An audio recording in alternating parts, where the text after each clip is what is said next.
అవి నీ పరిశుద్ధ పర్వతములకును నీ నివాస స్థలములకు తోడుకొనవచ్చును. అప్పుడు నేను దేవుని బలిపీఠమునందుకు నాకు అనంత సంతోషము కలుగజేయడానికి చేరుదును. దేవా, నా దేవా, సీతారా వాయించుచు నీకు కృతజ్ఞతాస్తులు చెల్లించుదును. ప్రభునందు ప్రియులారా, యథార్థ హృదయంతో మన తండ్రి దేవుని సమీపించి ఆయన ఎదుట మన పాపములను ఒప్పుకొని మన ప్రభు అయిన యేసుక్రీస్తు పేరిట మనకు క్షమాపణ దయచేయమని వేడుకొందుము.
మన పరలోకపు తండ్రి సర్వశక్తుల దేవుడు మనల్ని కనికరించి మనకు చేపడుతున్న కుమారునిచ్చి ఆయన మూలమున మన పాపలన్నింటినీ క్షమించున్నాడు.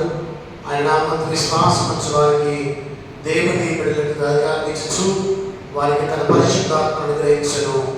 నమ్మి బాప్తిసం పొందిన వాడు రక్షింపబడును. ఓ ప్రభువా, ఈ రక్షణ మానవునికి దయచేయము.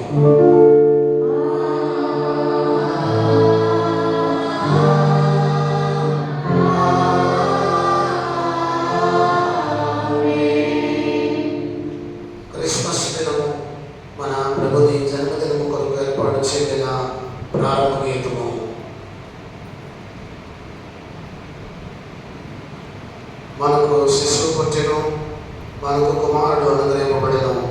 ఆయన భుజం మీద రాజ్యభారముండును. ఆశ్చర్యకరుడు, ఆలోచనకర్త, బలవంతుడైన దేవుడు, నిశ్చితకు తండ్రి, సమాధానకర్త, అధిపతి అని అతనికి పేరు పెట్టబడును. యెహోవా ఆశ్చర్యకార్యములు చేసి ఉన్నాడు. ఆయన గూర్చి కొత్త కీర్తన పాడుడి.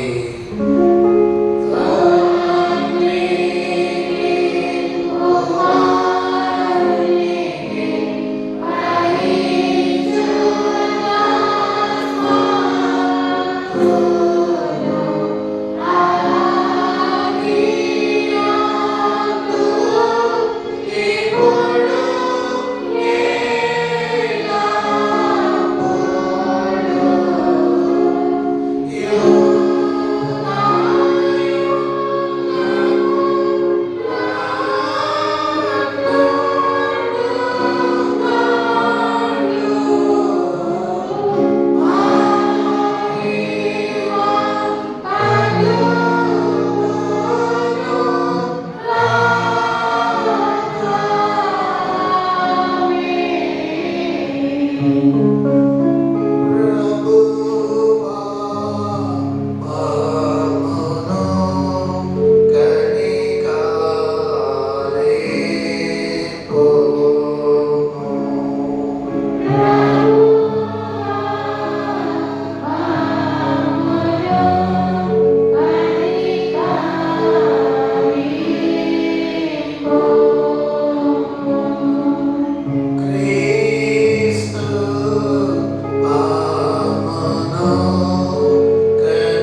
ప్రార్థిద్దాము. సర్వశక్తి గల దేవా, మేము పాపం యొక్క కాడి కింద పురాతనమైన కాలం నుండి బంధింపబడి ఉన్నాము.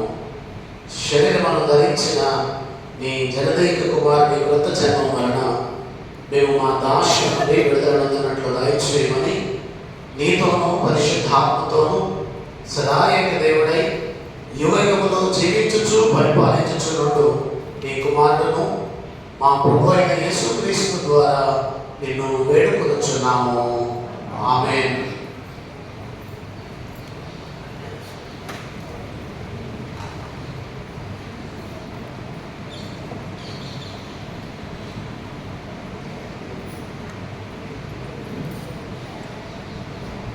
మీ అందరికీ క్రిస్మస్ శుభాలు తెలియజేస్తున్నాను. మరి ఈరోజు క్రిస్మస్ క్యాండిల్ వెలిగించడానికి మన మధ్య శ్రీ డానియల్ ప్రసాద్ కుమార్ గారు, శ్రీమతి శారదా ప్రసాద్ దంపతులు ఉన్నారు. వాళ్ళు క్రిస్మస్ క్యాండిల్ వెలిగిస్తారు. అలాగే శ్రీమతి కె సువర్ణ కుమారి గారు వాళ్ళని ప్రార్థన నడిపిస్తారు.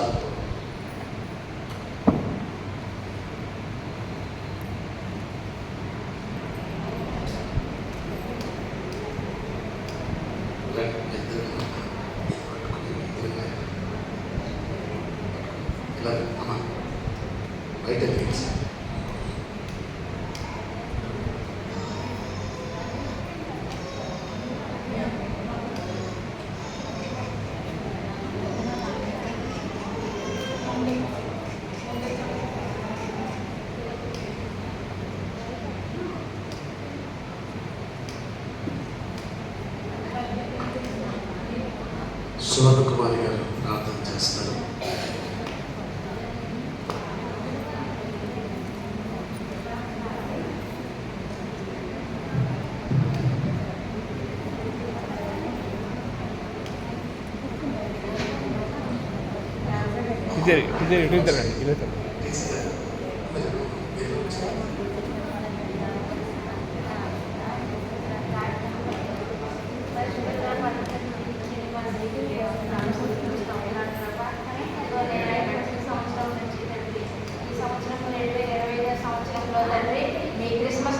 జరుపుకోవడానికి మా తండ్రి ప్రభా, మా కుటుంబాలతో పాటు మా సన్నిధిలో ఉన్న కుటుంబాలందరికీ తండ్రి ఆయత్తపరిచిన దేవుడా నీ వందనాలు, స్తుతులు, స్తోత్రాలు. మరి క్రిస్మస్ వెలుగులను తండ్రి వెలిగించిన కుటుంబానికి నీ కృపాశక్తి సహాయం అనుగ్రహించి ఆ కుటుంబానికి మీ ఆశీర్వాదాలతో నింపండి. ఈ వెలుగులను తండ్రి మా కుటుంబాలందరిలో ఉండేలాగా కృపను అనుగ్రహించండి. మరి పాస్టర్ గారి కుటుంబానికి మీరే తోడుగా సహాయంగా నడిపించండి. పరిచర్యలో తండ్రి అటు తండ్రి మీరు సాటిగా సహాయంగా ఉండి నడిపిస్తున్న విధానం బట్టి వందనాలు నాయన. మరి ఇదిగోనైనా అలనాడు తండ్రి గొల్లలు జ్ఞానులు తండ్రి మీ తారను అనుసరించి తండ్రి మరి నడుచుకొని తండ్రి సర్వశక్తుడైన లోకనాథుడిని తండ్రి తెలుసుకొని తండ్రి ప్రభా యేసరాజా, మరి ఈ లోకంలో తండ్రి మాకు జన్మించి రక్షణను అనుగ్రహించారు ప్రభా. ఆ రక్షణ లేకపోతే మేము లేవు ప్రభా యేసరాజా. ఇదిగోనైనా ఈ రక్షణ భాగ్యంలో మమ్మల్ని అందరినీ జ్ఞాపకం చేసుకున్న దేవుడా నీ వందనాలు. మరి ఈ రక్షణ భాగ్యము క్రిస్మస్ సందేశము తండ్రి ఇప్పుడు మాకు బోధిస్తుండగా వాక్యోపదేశకులని మీరు ఆయత్తపరచండి తండ్రి. ఆత్మీయ ఆహారాన్ని మా అందరి నోట్లో విత్తడానికి కృపను అనుగ్రహించండి. మా హృదయాలలో తండ్రి ఆ వాక్యాన్ని మేము అనుసరించుకొని తండ్రి జీవించలాగిన కృపను అనుగ్రహించండి. మరి నీతిపరుడైన దేవుడా నీ వందనాలు. యుగ యుగ పూజ్యుడా, సర్వోన్నతుడా, మర్యాదనయుడా నీ నామానికి వెళ్ళలేని వందనాలు. సర్వనాథుని కొలవడానికి తండ్రి సామంతులందరూ తండ్రి బయలుదేరి తండ్రి నీ నామాన్ని పొగడానికి నైనా అలనాడు రాజుల గుమ్మములో తండ్రి ఇది చేరి ఉండగా ప్రభా యేసరాజా వాళ్ళందరూ ఆశ్చర్యపోయే విధంగా తండ్రి మాకు ఒక లోకనాథుడిని రక్షకుడిని మాకు ఇచ్చి తండ్రి మా హృదయాలలో ఉంచిన విధానం బట్టి కోట్లాది వందనాలు. మరి ఇప్పుడు జరగబోయే కార్యక్రమం అంతట్లో మా సన్నిధిలో తండ్రి ప్రతి కార్యక్రమంలో మీరుండి నడిపించి తండ్రి ఈ క్రిస్మస్ ఆరాధన తండ్రి మేము ఆచారంగా కాకుండా అందరి హృదయాలలో తండ్రి మరి నిజ రక్షకుడిని తెలుసుకొని తండ్రి మేమందరము బ్రతికే కృపను మాకందరికీ అనుగ్రహించుమని ఘనుడైన యేసు నామములో నజరేయుడైన యేసు నామములో మిక్కిలి వినయంతో బ్రతుకులాడి అడిగి వేడుకొని ప్రార్థిస్తున్నాం పరమ తండ్రి. ఆమేన్. క్యాండిల్ వెలిగించిన డానియల్ ప్రసాద్ కుమార్ గారికి, శారదా ప్రసాద్ గారికి ప్రత్యేక వందనాలు. ప్రార్థన చేసిన శ్రీమతి కె సువర్ణ కుమారి గారికి ప్రత్యేక వందనాలు తెలియజేస్తున్నాం. సమయంలో లేఖన భాగాలు చదవగా విందాం. పాత నిబంధన వాటి భాగము మీకా గ్రంథం 5వ అధ్యాయం 2 నుంచి 4 వచనాలు శ్రీమతి ముండ్రో శ్రాప్తి ప్రియ చదివినిపిస్తుంది. పత్రిక పాఠము యోహాను రాసిన మొదటి పత్రిక 4వ అధ్యాయం 7 నుంచి 16 వచనాలు శ్రీమతి ఎడ్ల రామలక్ష్మి గారు చదివినిపిస్తారు. సువార్త పాఠము యోహాను సువార్త మొదటి అధ్యాయం 15 నుండి 18 వచనాలు శ్రీమతి వనమల్ల సుశీల గారు చదివినిపిస్తారు.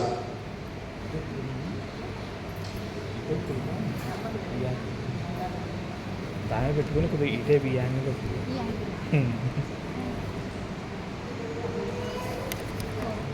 క్రిస్మస్ కొరకు ఏర్పాటు చేయబడిన పాత నిబంధన పట్టణము మీకా 5వ అధ్యాయము 2 నుంచి 4 వచనాలు ఈ విధంగా రాయబడి ఉన్నాయి. బెత్లెహేము ఎఫ్రాతా,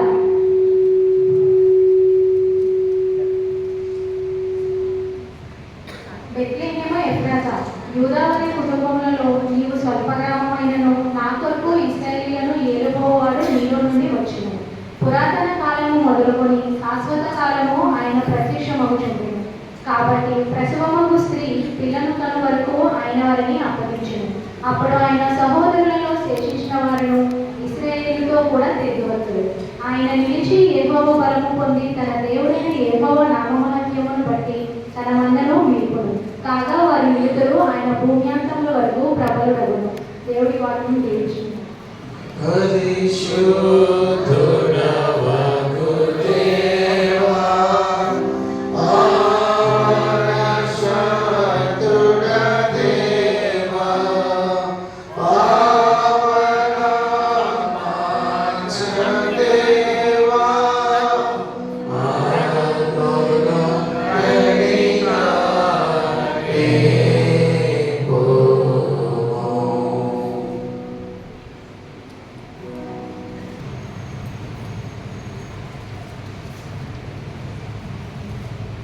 క్రిస్మస్ కొరకు ఏర్పాటు చేయబడిన పత్రిక పాఠ్యభాగము మొదటి ఆహార పత్రిక 4వ అధ్యాయము 7వ వచనం నుంచి 16వ వచనం వరకు వచనాలు రాయబడింది. ప్రియులారా, మనము ఒకరినొకరు ప్రేమించము. ఎవరైనా ప్రేమ దేవుని మూలంగా కలుగుతున్నది. ప్రేమించు ప్రతివాడు దేవుని మూలంగా పుట్టినవాడు దేవుని ఎరుగు. దేవుడు ప్రేమ స్వరూపుడు. ప్రేమ లేనివాడు దేవుని ఎరుగడు. మనము ఆయన ద్వారా జీవించినప్పుడు దేవుడు తన అద్వితీయ కుమారుని లోకంలోకి పంపాడు. దీని వలన దేవుడు మనకి అందించిన ప్రేమ ప్రత్యక్షపరచకూడదు. మనము దేవుని ప్రేమించుకున్నది కాదు, తానే మనల్ని ప్రేమించి మన పాపంలో ప్రాయశ్చిత్తమయ్యేందుకు తన కుమారుని పంపాడు. ఇందులో ప్రేమ ఉన్నది. ప్రియులారా, దేవుడు మనలను ఇలాగ ప్రేమింపగా మనం ఒకరినొకరు ప్రేమింపబద్ధులమై ఉన్నాము. ఏ మానవుడు దేవుని ఎప్పుడూ చూసి ఉండలేదు. మనం ఒకరినొకరు ప్రేమించిన ఎడల దేవుడు మన యందు నిలిచియుండును. ఆయన ప్రేమ మన యందు సంపూర్ణమగును.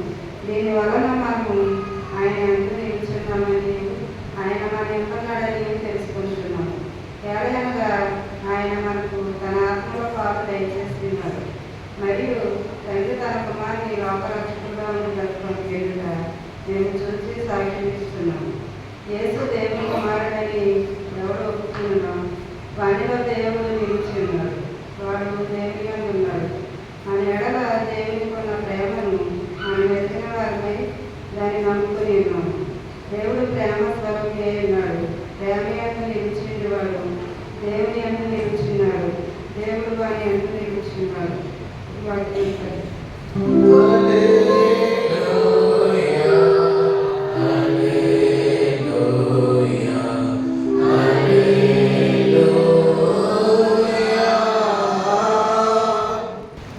క్రిస్మస్ కొరకు ఏర్పాటు చేయబడిన సువార్త పాఠభాగం యోహాను సువార్త మొదటి అధ్యాయం 15 నుంచి 18.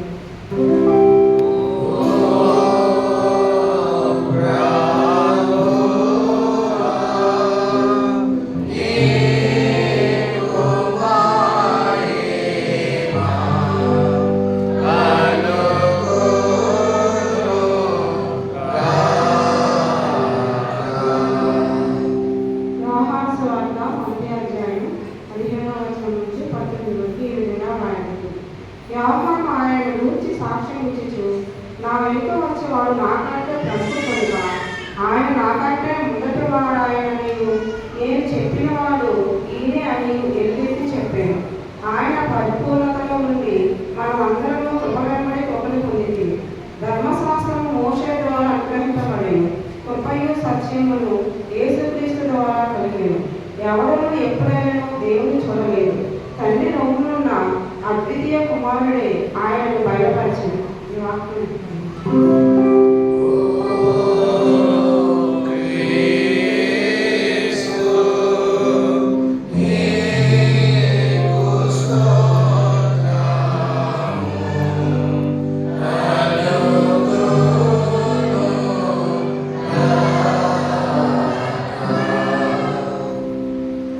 మనమందరం అదే విధంగా నిలబడి నికేయ విశ్వాస ప్రమాణం ఒప్పుకుందాం.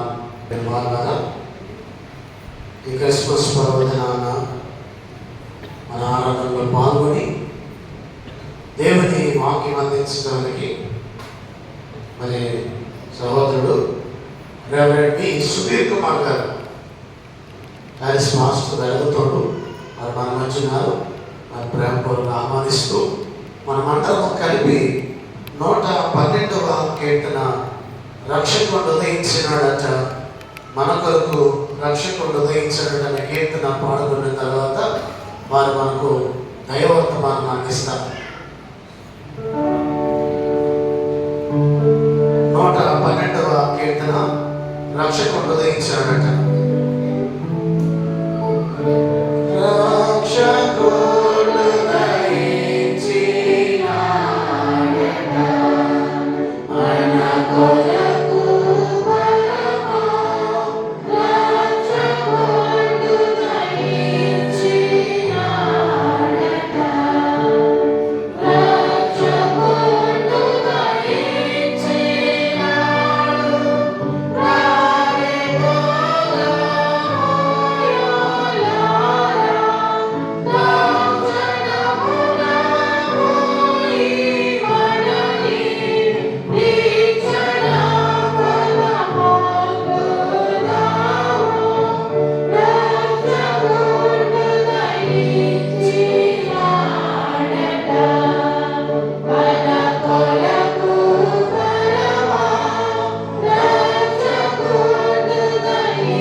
మన తండ్రి అయిన దేవుని నుండి ప్రభు అయిన యేసుక్రీస్తు నుండి కృపయు సమాధానములు మీకు కలుగునుగాక.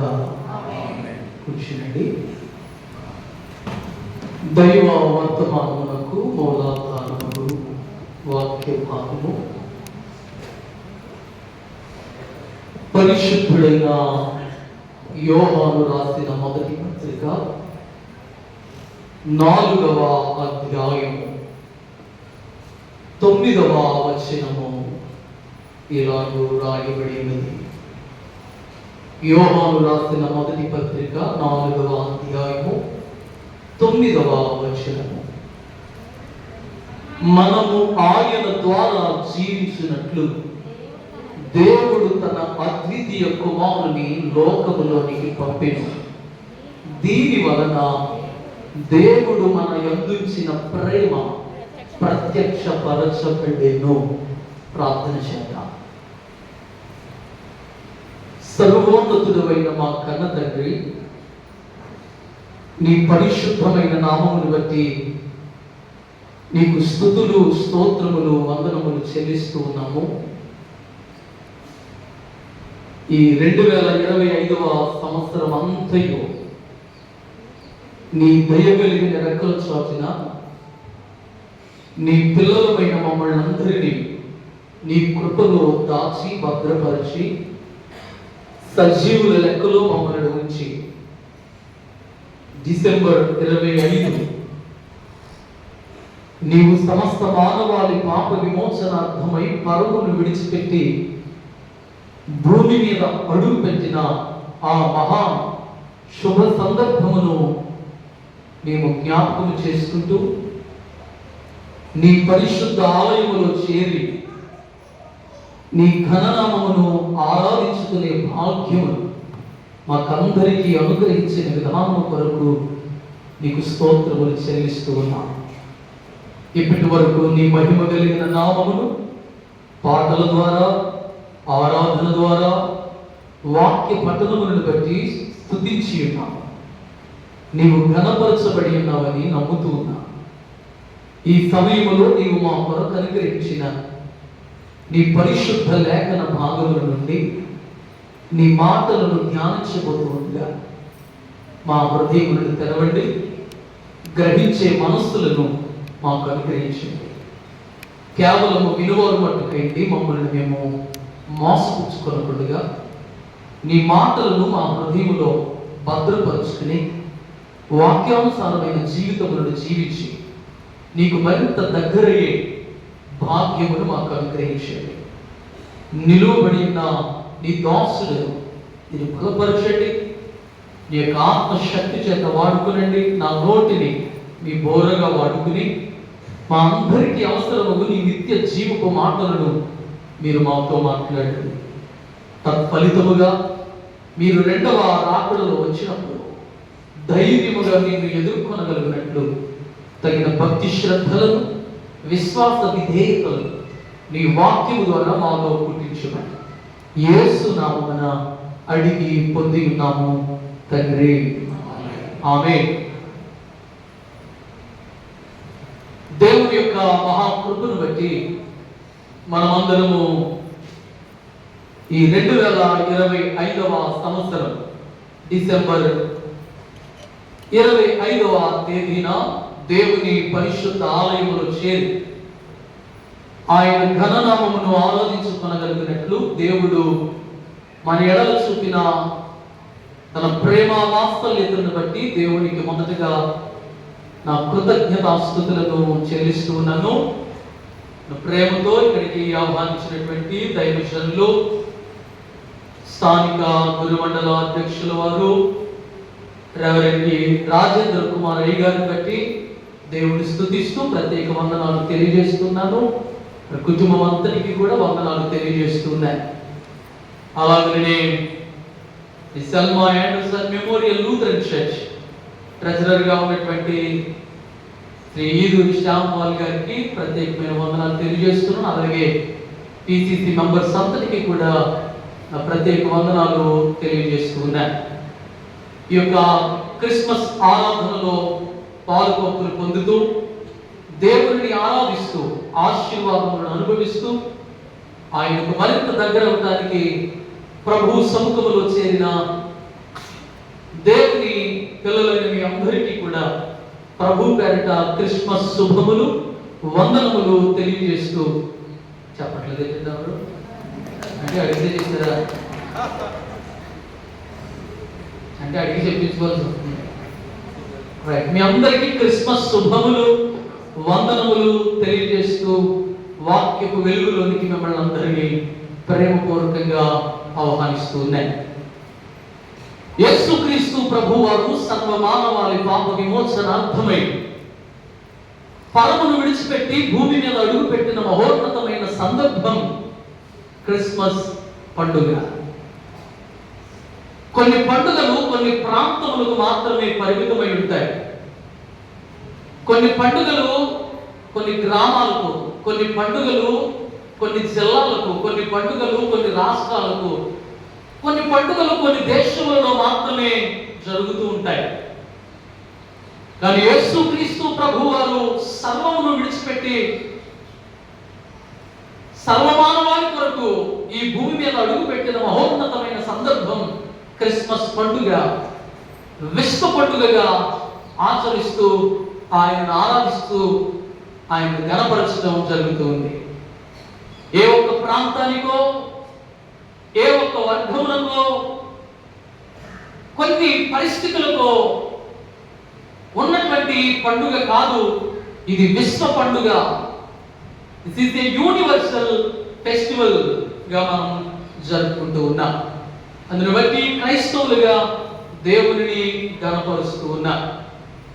ఈ రోజున దైవ వాక్యము కొరకు మనకి ఇవ్వబడిన పరిశుద్ధ లేఖన భాగములను మనం ఆలోచన చేస్తే, పాత నిబంధన పాఠముగా ప్రవక్త అయిన మీకా గ్రంథము 5వ అధ్యాయము 2-4 వచనాలు, పత్రిక పాఠముగా పరిశుద్ధుడైన యోహాను రాసిన మొదటి పత్రిక 4వ అధ్యాయము 7-16 వచనములు, పరిశుద్ధ సువార్త పాఠముగా పరిశుద్ధుడైన యోహాను రాసిన సువార్త మొదటి అధ్యాయము 15-18 వచనములు మనం చదువుకుని ఉన్నాము, చదువుగా విని ఉన్నాము. ఈ 3 పరిశుద్ధ లేఖన భాగములను ఆధారం చేసుకుని నేడు మనము ధ్యానం చేయబోతున్న మన వాక్య ధ్యాన అంశము దైవ ప్రత్యక్షత, మానవ ప్రకాశత. దైవ ప్రత్యక్షత, మానవ ప్రకాశత. Divine revelation, human enlightenment. Divine revelation, human enlightenment. ప్రభునందు ప్రియ దేవుని సంఘమా, దేవుడే భూమి మీద అడుగుపెట్టినటువంటి సందర్భం, దేవుడు తన ప్రత్యక్షతను ప్రజలందరికీ అనుగ్రహించిన సందర్భం మనము ఈ రోజున ఇవ్వబడిన పరిశుద్ధ లేఖన భాగములలో మనం చూడగలుగుతాం. పాత నిబంధన పాఠంలో ప్రవక్త అయిన మీకా ప్రవచనం ఎత్తుతూ మాట్లాడుతూ ఉన్నాడు. బేత్లెహేము యాత్రత,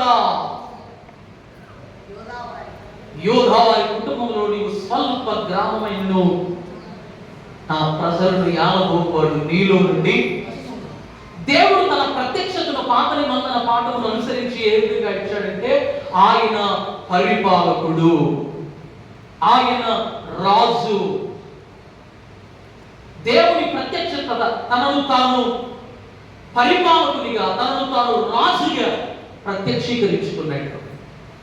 పత్రిక పాఠంలో మనం చూడగలిగినట్లయితే పరిశుద్ధుడైన యోహాను రాసిన పత్రిక ద్వారా తనను తాను ప్రేమ స్వరూపిగా ప్రత్యక్షీకరించుకున్నాడు. యేసుక్రీస్తు ప్రభువారు తనను తాను ప్రేమ స్వరూపిగా ప్రత్యక్షీకరించుకున్నాడు. పరిశుద్ధ సువార్త పాఠంలో ఆయన కృపామయుడిగా ప్రత్యక్షీకరించుకున్నాడు. ఆయన పరిపాలకుడు, ఆయన ప్రేమ స్వరూపి, ఆయన కృపామయుడు. ఈ కారణములను బట్టి మానవునిలో ఒక ప్రకాశత కలగాలి.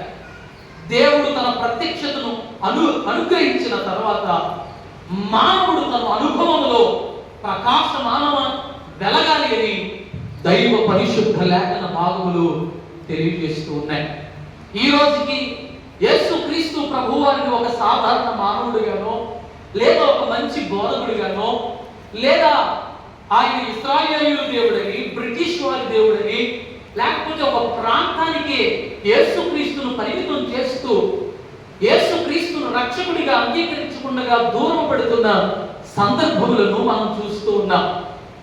కానీ దైవ పరిశుద్ధ లేఖన భాగములు మనతో మాట్లాడుతున్న సందర్భం ఏమిటంటే, యేసుక్రీస్తు ప్రభువారు సర్వమును పాలించువారు. యెషయా గ్రంథము 9వ అధ్యాయము 6వ వచనములో మనకు కనబడుతున్నటువంటి మాట, ఏలయనగా మనకు శిశువు పుట్టెను, మనకు కుమారుడు అనుగ్రహించబడెను, ఆయన భుజము మీద రాజ్యభారం ఉంది. ఆయన భుజము మీద రాజ్యభారం ఉంది. రాజ్యం అంటే మట్టి కాదు, రాజ్యం అంటే అదే దేశం అంటే లేదు. రాజ్యం అంటే రాజ్యం అనగా, దేశం అనగా భవనాలు కాదు, కొండలు కాదు, భవంతులు కాదు, మనుషులే. ఈ మనుషుల యొక్క బాణమంతా కూడా యేసుక్రీస్తు ప్రభువు వారు కలిగి ఉన్నాడు. ఆయన పరిపాలించేటటువంటి దేవుడు అయి ఉన్నాడు. రాజ్యములో ఉన్న సకల సృష్టిని, సకల మానవాళిని యేసుక్రీస్తు ప్రభువు వారు పరిపాలించేవాడు. ఆయన పరిపాలనకు మనం ఒప్పుకొనాలి. అప్పుడు మన జీవితాలు ప్రకాశమానమై వెలుగుతాయి. పాత నిబంధన కాలంలో యాకోబు ఇశ్రాయేలుగా మారిన సందర్భాన్ని మనం చూస్తాం. యాకోబు దేవుని యొద్దకు వచ్చి, నీవు నన్ను ఆశీర్వదిస్తేనే గాని నేను నిన్ను. ఏమిటి యాకోబుకు కావలసిన ఆశీర్వాదం? అప్పటికే బహు ఐశ్వర్యవంతుడిగా ఉన్నాడు, చక్కని భార్యను కలిగి ఉన్నాడు, పిల్లలను కలిగి ఉన్నాడు. అయినప్పటికీ కూడా నాకు ఆశీర్వాదం కావాలన్నాడు. అప్పుడు దేవుడు అన్నటువంటి మాట ఏంటో తెలుసా? నీ పేరేమిటి? ఇదే ప్రశ్నను యాకోబు ఇంతకు ముందు విన్నాడు. ఎక్కడ విన్నాడు? తన తండ్రి అయిన ఇస్సాకు దగ్గర. నీ పేరేమిటి అని అడిగినప్పుడు యాకోబు చెప్పిన సమాధానం, నేను నీ జ్యేష్ఠపుత్రుడనైన యాషావు. అదే సమాధానం దేవుడు మరలా యాకోబు నుండి చెబుతాడేమో అని ఆలోచించాడు. ఒకవేళ నా పేరు యాషావే అని చెప్పు ఉంటే ఇంకను తన జీవితం ప్రకాశతలోనికి రాలేదని అర్థం. అప్పుడు అన్నాడు, నా పేరు యాకోబేనయ్యా. యాకోబు మన మాటకు మోసగా, నేను మోసగాడిని అయ్యా. నా తండ్రిని మోసం చేశాను, అన్నను మోసం చేశాను, నేను మోసగాడిని అని ఒప్పుకున్నాడు. వెంటనే దేవుడు యాకోబుని ఏమని పిలిచాడు తెలుసా? ఇశ్రాయేల్ అని పిలిచాడు. ఇశ్రాయేలు అనే మాటకు హీబ్రూలో ఏల్ అనగా దేవుడు, యాసార్ అనగా పరిపాలించువాడు, దేవుని చేత పరిపాలించబడేవాడు. అప్పటి వరకు లోకము చేత పరిపాలించబడ్డాడు, లోకపు ఆశల చేత పరిపాలించబడ్డాడు, మోసము చేత పరిపాలించబడ్డాడు, దాస్యము చేత పరిపాలించబడ్డాడు. 14 సంవత్సరాలు లాభాల దగ్గర దాస్యము చేత పరిపాలించబడ్డాడు. ఈ లోకపు అనుభవాల్లో పరిపాలించబడ్డాడు. ఎప్పుడైతే దేవుని దగ్గరికి వచ్చి నేను యాకోబుని, నేను మోసగాడిని అని ఒప్పుకున్నాడో దేవుని యొక్క ప్రత్యక్షత యాకోబు జీవితంలోనికి వెళ్ళి ఆయన ఇశ్రాయేల్ అనగా దేవుని చేత పరిపాలించబడే వ్యక్తిగా మార్చబడ్డాడు. ఇశ్రాయేలు నుండి యేసుక్రీస్తు ప్రభువారు ఉద్భవించారు. ఈ రోజున మన జీవితాలను దేవుని పరిపాలనకు ఒప్పుకోవాలి. చాలా మంది జీవితాలు దేవుని పరిపాలనకు ఒప్పుకోవు, దేవుని మాటకు ఒప్పుకోవు. దేవుడు ఒకటి చెబితే మానవుడు ఒకటి చేసేటటువంటి పరిస్థితులు మనం చూస్తూ ఉంటాం.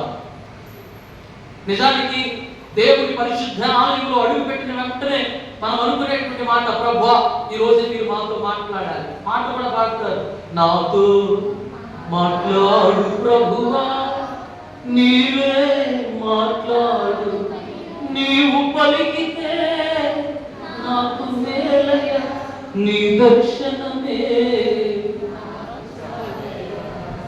ఎక్కడ అసలు స్వరము తేడా లేకుండా అద్భుతమైన సంగీతాన్ని కూడా అర్పిస్తూ ఉన్నారు. మీరు పాట పాడుతూ ఉంటారు, సంగీతం అంటే చాలా ఆనందం అనిపించింది నాకు. ఎక్కడ మనకి లయ, శృతి తప్పలో మన పాటలు విని మన మనస్సును దేవుడు గ్రహించి దైవజనుడిని ప్రేరేపించి దేవుని వాక్యం చేత మాట్లాడుతూ ఉంటే కొంతమంది అనుకునేటువంటి మాటలు ఏంటో తెలుసా? ఈరోజు అయ్యగారు అంతా నా గురించే వాక్యం చెప్పారు, ఈరోజు ఎవరో అయ్యగారు నా గురించి చెప్పేశారు. ఆయనకి పాటేమో ప్రభు నాతో మాట్లాడాలయ్యా అని పాడుతున్నావు. తీరా దేవుడు తన ఆత్మ ప్రత్యక్షతను దైవజనుడికి అనుగ్రహించి మాట్లాడేసరికి నాతోనే మాట్లాడాలా అని ప్రశ్నిస్తాను. ఈ విషయం మీకు ఎందుకు చెప్తున్నానంటే దేవుని పరిపాలనకు, దేవుని మాటకు ఒప్పుకోలేనటువంటి పరిస్థితుల్లో జనాంగం ఉంది. ఈ ప్రత్యక్షతను చాలా మంది పొందుకోలేకపోతున్నారు. ఆయన పురాతన కాలం నుండి శాశ్వత కాలం వరకు పరిపాలకుడై ఉన్నాడు. ఎవరైతే ఆయనను పరిపాలకుడిగా అంగీకరిస్తారో, స్వీకరిస్తారో వారి జీవితాలు ఇశ్రాయేలుగా మార్చబడతాయి. దేవుని చేత పరిపాలించబడే వ్యక్తులుగా మనం మార్చబడతాము. పత్రిక పాఠంలో చూడగలిగితే దేవుడు ప్రేమాస్వరూపి అయి ఉన్నాడు. ఆయన ఈ భూమి మీద అడుగు పెట్టడానికి గల ప్రప్రథమైన కారణం ఆయన ప్రేమే. మనందరికీ తెలిసిన మాట యోహాను సువార్త 3వ అధ్యాయము 16వ వచనం. దేవుడు లోకము ఎంతో అని పుస్తకం పెట్టలేదండి. ప్రేమ అనేది ఏమాత్రం కూడా మాటల్లో చెప్పేది కాదు, క్రియలలో చూపించేది. ఉదయం లేచిన దగ్గర నుండి భార్య భర్త దగ్గరికి వెళ్ళి మాట్లాడితే చాలు, ఐ లవ్ యూ అంటుంది అనుకోండి, ముందు బాగానే నవ్వుతారు. మళ్ళా 10కి ఐ లవ్ యూ అన్నట్టు నవ్వుతారు. మళ్ళీ 12కి ఐ లవ్ యూ అందనుకో, ఏంటి ఏమన్నా అయిందంటావా, డౌట్ వచ్చారు. మళ్ళా 1 గంటకి ఐ లవ్ యూ అన్నారనుకో, సర్లే నవ్వుకుంటూ ఉంటాం. మళ్ళా 3కి ఐ లవ్ యూ అన్నారనుకోండి, అసలు ఏంటి ఏమైందని ప్రశ్నిస్తాం. అలా కాకుండా ఈసారి చూడండి అలా కాకుండా 8 గంటలకి ఒక గోల్డెన్ రింగ్ పట్టుకెళ్ళి ఐ లవ్ యూ చెప్పండి. 10కి పట్టు చీర పట్టుకెళ్ళి ఐ లవ్ యూ చెప్పండి. 1 గంటకి మరి ఏదో బహుమానం పట్టుకెళ్ళి ఐ లవ్ యూ చెప్పండి. ఇంకా చెప్తే బాగుంటుంది అనిపిస్తుంది. ఎందుకంటే ప్రేమ క్రియలలో వ్యక్తపరుస్తూ ఉన్నప్పుడు దాని విలువ తెలుస్తుంది.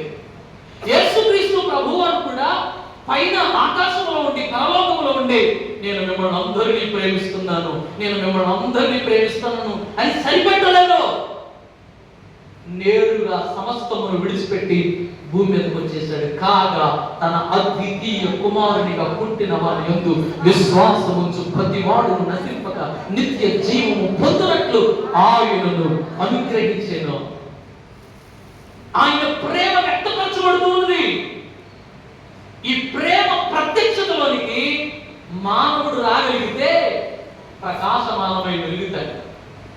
ఈ ప్రేమ చాలా మందిలో లేదు. అంత్య దినములలో అనేక మంది ప్రేమ చల్లారిపోతుందంట. మానవత్వం తగ్గిపోతుంది.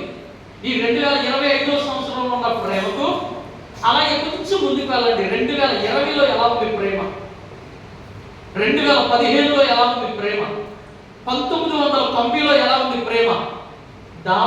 ఆ ప్రేమకు ఈ ప్రేమకు ఏమైనా తేడాలు వస్తున్నారా? ఖచ్చితంగా చూస్తున్నాం మనం.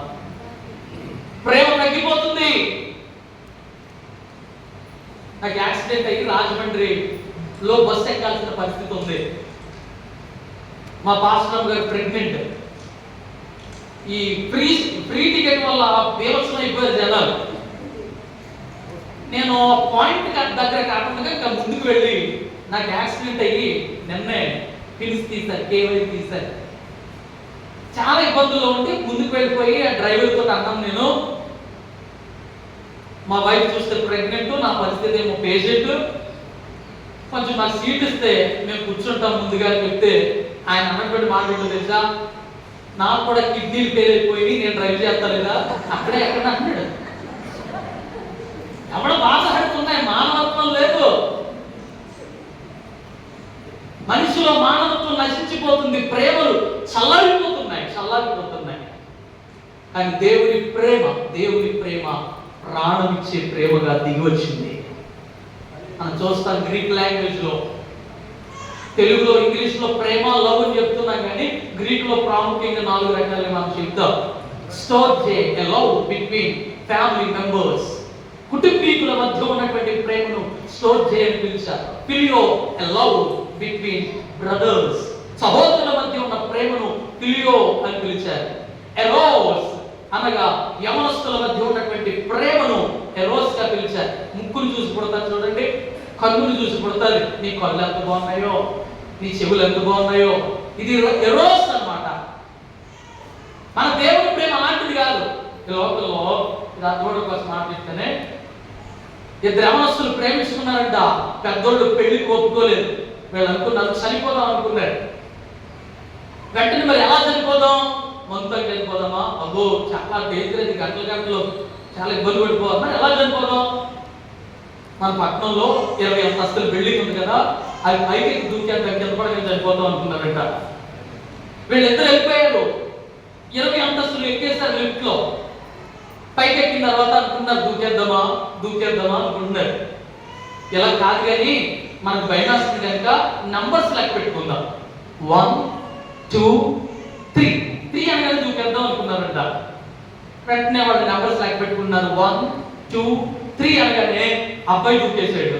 అమ్మాయి పైన ఉంది, భయపడిపోయి. మనోడు ల్యాండింగ్ లో ఉన్నాడు, 20 అంతస్తులు కదా, పైకి చూశాడు. అరే దూకట్లేదని మనోడు ఏం చేశాడు తెలుసా, పారాచూట్ ఓపెన్ చేశాడంట. పారాచూట్ ఓపెన్ చేసి స్లోగా పైకి వచ్చేసాడంట. అప్పుడు ఆ యమనస్త్రాలు అంటుంది, ఓరి పరిమాణుడా, నిన్ను నమ్మి నా తల్లిదండ్రుల్ని కుటుంబాన్ని విడిచిపెట్టి వచ్చేసాను, నిన్ను నమ్మి దూకేస్తే ఈ పాటి చచ్చిపోదు కదా, నువ్వు సేఫ్ అయిపోదు కదా అంటే వాడన్నాడు, నువ్వు ఎలాంటి దానివని తెలిసే నా జాగ్రత్తలో నేను. ఇద్దరు ప్రేమకి ఎంత నమ్మకం ఉందో చూశారు. ఈ రోజున స్వార్థపూరితమైన ప్రేమలు మనం చూస్తూ ఉన్నాం. అసూయతో ఫలితమును ఆశించే ప్రేమలు మనం చూస్తూ ఉన్నాం. బదులును కోరే ప్రేమలు మనం చూస్తూ ఉన్నాం.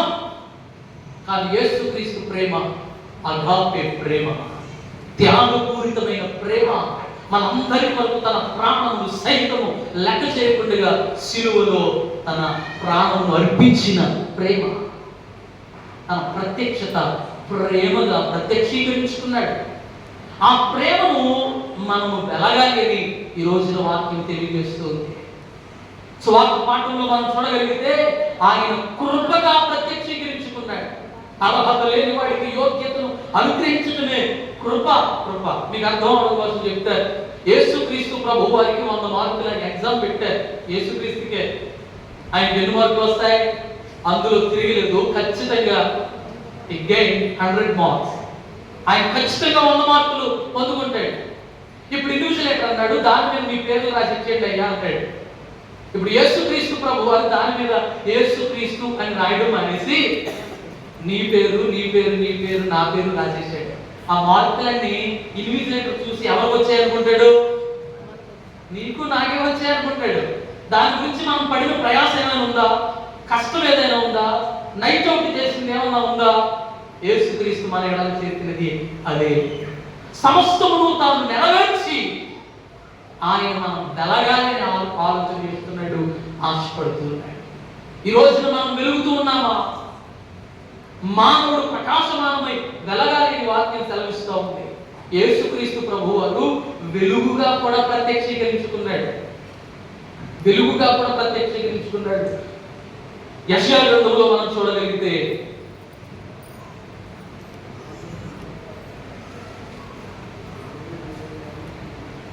యెషయా గ్రంథంలో యేసుక్రీస్తు ప్రభు వారి యొక్క వెలుగు ఎలా ఉంది అని మనం ఆలోచన చేయగలిగితే చూడండి, 11వ అధ్యాయం 1వ వచనం.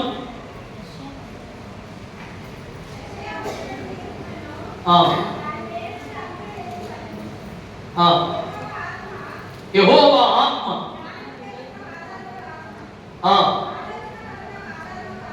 ఓకే 9వ అధ్యాయం 2వ వచనం చదువుగా. యెషయా గ్రంథము 9వ అధ్యాయం 2వ వచనం. చీకటిలో నడుచు జనులు గొప్ప వెలుగును చూచుచున్నారు, మరణ ఛాయ గల దేశ నివాసుల మీద వెలుగు ప్రకాశించెను. తాను యేసుక్రీస్తు ప్రభువుని ఎలా ప్రత్యక్షపరుచుకున్నాడంటే వెలుగుగా ప్రత్యక్షపరుచుకున్నాడు. ఇది ఎలాంటి వెలుగు అనగా గొప్ప వెలుగు. ఈ గొప్ప వెలుగు ఏం చేసింది? మనిషి యొక్క మరణ స్థితి నుంచి తొలగించి అతనికి జీవమును అనుగ్రహించి. మనిషి ఎలా మరణం తెచ్చుకున్నాడు? పాపము వలన వచ్చు జీతము మరణం. పాపము చేసి మరణాన్ని తెచ్చుకున్నాడు. ఎఫెసీయులకు రాసిన పత్రిక 2వ అధ్యాయం 1వ వచనం ప్రకారంగా మీరు అపరాధముల చేతను పాపముల చేతను చచ్చిన వారై ఉండగా క్రీస్తు మనల్ని బ్రతికించెను. గొప్ప వెలుగు మన మీద ఉదయించింది. ఇక మనం మరణములకు దాసులము కాదు. మరణ భయము మనలో లేదు. మనలో దేవుడు వెలుగును ఉంచినాడు. అది గొప్ప వెలుగు. పేతురు రాసిన మొదటి పత్రిక 2వ అధ్యాయం 24వ వచనంలో మీరు చూస్తే మనము పాపముల విషయమై చనిపోయి నీతి విషయమై జీవించినట్లు ఆయన తానే తన శరీరమందు మన పాపములకు మాను మీద మోసుకునేను, ఆయన పొందిన గాయముల చేత మీరు స్వస్థతను పొందుకున్నారు. యేసుక్రీస్తు ప్రభువారు మన అపరాధములను పాపములను తన శిలువలో మోసుకుని వెళ్ళిపోవడం ద్వారా మనకు జీవమును అనుగ్రహించాడు. జీవము కలిగిన వాడు ఏం చేయాలి? దేవుడిని స్తుతించాలి. నా ప్రాణమా యెహోవాను స్తుతించుము. బ్రతుకున్నవాడే కదా సజీవులే కదా దేవుడిని స్తుతిస్తారు అని వాక్యం తెలుస్తుంది. నా ప్రాణమా అని చెప్పుకుంటాను. చనిపోయిన వాడు ఎవడైనా నా శవమా దేవుడిని స్తుతించు అనుకుంటాడు ఎవడన్నా? ఈ రోజుకి మనం ఊపిరి పీలుస్తున్నామంటే, మన పనులు మనం చేసుకుంటున్నామంటే ఇది దేవుడు అనుగ్రహించినటువంటి కృప మాత్రమే అని గ్రహించి ఆయన స్తుతించాలి. క్రిస్మస్ యొక్క అర్థం కూడా అదే కదా, క్రీస్తుని ఆరాధించటం. జీవించు ప్రతివాడు క్రీస్తును ఆరాధించాలి. నేటి దినాల్లో చాలా బాధాకరమైన విషయం ఏంటంటే క్రిస్మస్ లో క్రీస్తు తప్ప మిగతా అన్ని విషయాలు ఉంటున్నాయి. క్రీస్తు తప్పించి అన్నీ ఉంటున్నాయి. క్రీస్తు ఆరాధనలో క్రీస్తు కేంద్రీకృతమై ఉండాలి. ఆయనకు మాత్రమే మహిమ, ఘనత, ప్రభావములు కలగాలి. పరిశుద్ధ గ్రంథంలో కొన్ని ఆరాధనలు ఉన్నాయి. తెలుసు పట్టణములకు పౌలు గారు వెళ్ళినప్పుడంట అక్కడ దేవుని ఆరాధిస్తున్నారు. వాళ్ళు తెలియబడని దానికి ఆరాధిస్తున్నారు. ఒక్కొక్క దేవుడికి ఒక్కొక్క పేరు పెట్టి బలిపీఠాలు కట్టేశారు. ఎందుకులే అని ఇంకోటి కూడా కట్టేసి వాళ్ళు దేవుని ఆరాధిస్తున్నారు, తెలియబడని దానికి ఆరాధన చేస్తున్నారు. ఈరోజు చాలా మంది దేవుని ఆరాధిస్తున్నారు. ఎందుకు ఆరాధిస్తున్నారు? తెలియకుండా ఆరాధిస్తూ ఉన్నారు. కొంతమంది వారు పెదవులతో నన్ను గణపరుచుతారు కానీ వారి హృదయము నాకు దూరంగా ఉంది, వారు వ్యర్థముగా నన్ను ఆరాధిస్తున్నారు అంటాడు. ఇది ఏ ఆరాధన అంటే వ్యర్థమైన ఆరాధన. మందిరానికి వస్తున్నాం, ఆలయానికి వస్తున్నాం, పెదవులతో దేవుని స్తుతిస్తూ మహిమపరుస్తూ గణపరుస్తున్నాం కానీ హృదయం ఇంకనూ దేవునికి దూరంగానే ఉంది. మన హృదయం దేవుడితో కలిసిపోయే పరిస్థితులు చూడలేకపోతూ ఉన్నాం. మనం చేసే ఆరాధన అంతా వ్యర్థమైపోతుంది. వ్యర్థమైన ఆరాధనలుగా ఉండటానికి వీలు లేదు మనం చేసే ఆరాధనలు. దేవుడు ఆత్మ కనుక ఆయనను ఆరాధించేవారు ఆత్మతో సత్యముతో ఆరాధించాలి. మన ఆత్మతో ఆరాధించాలి, సత్యముతో ఆరాధించాలి. మనస్సుతో దేవుడిని ఆరాధించేవారు ఎంతమంది కనపడుతున్నారు నేటి దినాల్లో? పైకి తమను తాము ప్రత్యక్షపరుచుకునేవారు చాలా మంది ఉన్నారు కానీ క్రీస్తు వెలుగులో ప్రకాశించేవారు చాలా పొదువైపోతూ ఉన్నారు. వ్యర్థమైన ఆరాధనగా మన ఆరాధనలు ఉండడానికి వీలు లేదు. తెలియబడని ఆరాధనలుగా మన ఆరాధనలు ఉండటానికి వీలు లేదు. మన దేవుడు వెలుగై ఉన్నాడు. ఆయన గొప్ప వెలుగు. ఆయన మరణం నుండి మనల్ని జీవంలోనికి తీసుకొచ్చాడు. ఆయనకి అలాంటి వెలుగుగా తను ప్రత్యక్షీకరించుకున్నాడు తెలుసా? అపోస్తలుల కార్యముల గ్రంథం 26వ అధ్యాయం 13వ వచనంలో చూస్తే, అపోస్తలుల కార్యముల గ్రంథం 26వ అధ్యాయం 13వ వచనంలో, రాజా మధ్యాహ్నమందు నా చుట్టూను నాతో కూడా వచ్చిన వారిని చుట్టూను ఆకాశము నుండి సూర్య తేజస్సు కంటే మిక్కిలి ప్రకాశమానమైన ఒక వెలుగు త్రోవలో ప్రకాశించుట చూసి. సూర్య తేజస్సు కంటే మిక్కిలి ప్రకాశమానమైన వెలుగు సౌలు మీద ప్రకాశించగానే ఆయన జీవితం ఏమైపోయిందో తెలుసా? అనేక మందికి ఆశీర్వాదకరంగా మారిపోయింది. అననీయ భయపడిపోయాడు. సౌలు అంటున్నావు, క్రైస్తవుడు అనే పేరు వింటేనే మతోన్మాదంతో చెలవైపోయి రక్తము చూడనిదే నిద్ర పట్టని పరిస్థితుల్లో సౌలు ఉంటే అలాంటి వారి దగ్గరికి వెళ్ళి నేను ప్రార్థన చేయమంటావయ్యా, చాలా భయపడిపోయాడు. కానీ దేవుడు అనేటువంటి మాటల్లో తెలుసా? అనేకుల కొరకు నేను ఏర్పరచుకున్న సాధనం పౌలు అని చెప్పాడు. అనేకుల కొరకు ఏర్పరచబడిన పాత్రగా, సాధనముగా ఆయన ఎలా వాడబడ్డాడు? సూర్య తేజస్సు కంటే మిక్కిలి ప్రకాశమానమైన వెలుగు ఆయన మీద ఉదయించింది. ఆయన ప్రత్యక్షత నీ మీద ఉదయించాలి. గొప్ప వెలుగుగా ఆయన నీ మీద ఉదయించినప్పుడు మరణము నుంచి జీవంలోనికి నువ్వు అడుగు పెడతావు. జీవించి ఉన్న ప్రతివాడు దేవుడిని ఆరాధిస్తాడు. సూర్య తేజస్సు కంటే మిక్కిలి ప్రకాశమానమైన వెలుగు నీ మీద ఉదయించినప్పుడు సౌలు వంటి జీవితం ఎలా మారిపోవాలి? దేవుని కొరకు ఏర్పాటు చేసుకున్న ఒక సాధనంగా మారిపోతుంది. అందుకే పౌలు గారు అన్నటువంటి మాట నాకు చాలా ఇష్టం.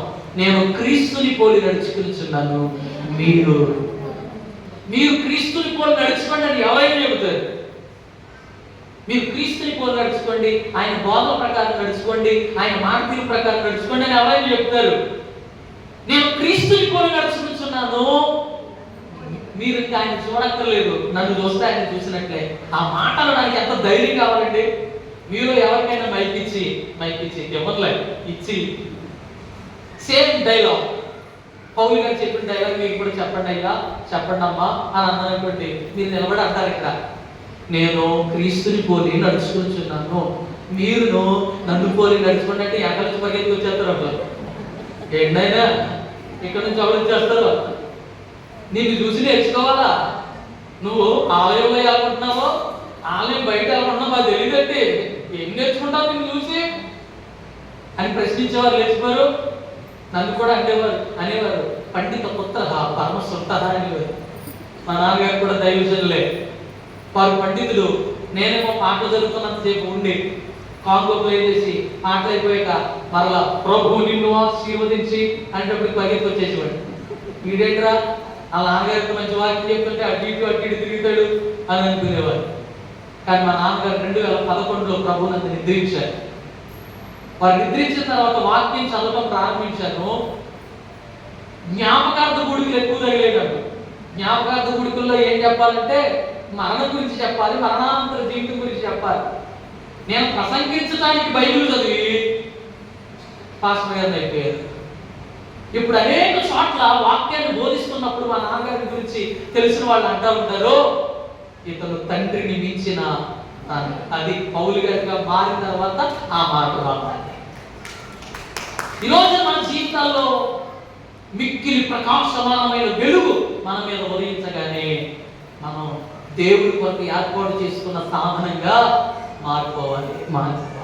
ఎంతమంది మారుతూ ఉన్నారు? మనం ఒకసారి పెళ్లి కుమార్తె తరపు పక్షంగా ఆ వివాహానికి అటెండ్ అయ్యాను నేను. వివాహానికి అటెండ్ అయితే పెళ్లి కుమార్తె అన్నయ్య వచ్చి, పాస్టర్ గారు ముహూర్తానికి టైం అయిపోతుంది, తొందరగా తాళి కట్టించండి అంటాడు. ఆ పాస్టర్ గారు అన్నారు ఎదరికి వచ్చి, రే ఏంటో నీ మాటలు, నేను అంగీ వేసుకున్నాను కాబట్టి సరిపోయింది, అంగీ తీసి లుంగి కట్టాను అనుకో, ఎక్కడ పడతావు అంటాడు. అంటే పౌలు గారు తన జీవితంలో అలాంటి మాటలు ఎప్పుడైనా అన్నారా? అనలేదు. నిజంగా నేను కూడా అనుకుంటా ఉంటాను, ఏమని, సౌలుగా ఉన్నప్పుడు మెడ మీద కత్తి పెట్టి క్రైస్తవాన్ని విడిచిపెట్టవా అంటే భయపడిపోయి విడిచిపెట్టేసేవారు. కానీ ఈ తేజస్సు ఆయన మీద ఉదయించగానే అదే లైన్లో రావచ్చు కదా, క్రీస్తు నమ్ముకుంటావా నమ్ముకోవా అంటే ఏం చేస్తాడు, బాబు నమ్ముకుంటాను అంటాడు.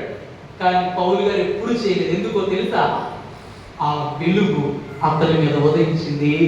యేసు క్రీస్తు వలె పౌలు గారు మారిపోయాడు. ఈ రోజున క్రిస్మస్ ఆరాధనలో మనం కూడా క్రీస్తు వచ్చాడు అని సెలబ్రేట్ చేసుకోవడమే కాదు, క్రీస్తు ప్రత్యక్షతను పొందుకున్న మనం ఆయన ప్రత్యక్షతలో వెలిగిపోతూ ప్రకాశమానముగా అనేక మందికి వెలుగునిచ్చే వారంగా మారగలిగింది. ఇంకా ఆయన ప్రత్యక్షీకరించుకున్నాడు. ఎలాగో తెలుసా? పేతురు రాసిన మొదటి పత్రిక 2వ అధ్యాయము 9వ వచనంలో, పేతురు రాసిన మొదటి పత్రిక 2వ అధ్యాయం 9వ వచనంలో, అయితే మీరు చీకటిలో నుండి ఆశ్చర్యకరమైన తమ వెలుగులోనికి, ఎలాంటి వెలుగంట?